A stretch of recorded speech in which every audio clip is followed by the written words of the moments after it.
সংসদে বাংলার দাবাং লেডি। অভিনয় থেকে রাজনীতির মঞ্চে দাপিয়ে বেড়াচ্ছেন তিনি।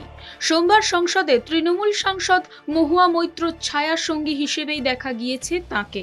সায়নী ঘোষ যাদবপুর লোকসভার তৃণমূল কংগ্রেসের জয়ী প্রার্থী এবার সংসদে চোখ রাঙালেন বিরোধীদের। এ নিয়ে বেশ চর্চায় রয়েছেন সায়নী। বিজেপি তথা প্রধানমন্ত্রীর দিকে যখন কটাক্ষ ছুঁড়ে দিচ্ছিলেন মহুয়া, তখন সর্বতোভাবে সমর্থন করেছেন সায়নী। শুধু তাই নয়, টেবিল চাপড়ে বিরোধীদের থামানোর চেষ্টাও করে গিয়েছেন ক্রমাগত। বারংবার তাকে দেখা গিয়েছে হাত নেড়ে বাকিদের বসতে বলতে।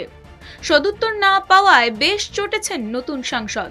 এরপরেই দেখা যায় চোখ রাঙিয়ে বিরোধীদের ধমকও দিয়েছেন তৃণমূলের সদ্য সাংসদ সায়নী ঘোষ। সংসদে কার্যত বিজেপিকে তুলোধনা করেছেন অভিনেত্রী সাংসদ। অভিনয়ের সঙ্গে সঙ্গে রাজনীতিতে পুরোপুরিভাবে মনোনিবেশ করেছেন যাদবপুরের তৃণমূল সাংসদ সায়নী ঘোষ। এর আগেও বহু চর্চায় থেকেছেন তিনি। তবে চর্চার সমালোচনাকে এবারও বুড়ো আঙুল দেখালেন সায়নী। বিরোধীদের থামাতে সংসদে প্রথমবার পা রেখেই এবার নিজের অস্তিত্ব আরও স্পষ্ট করে তুললেন দাবাং লেডি।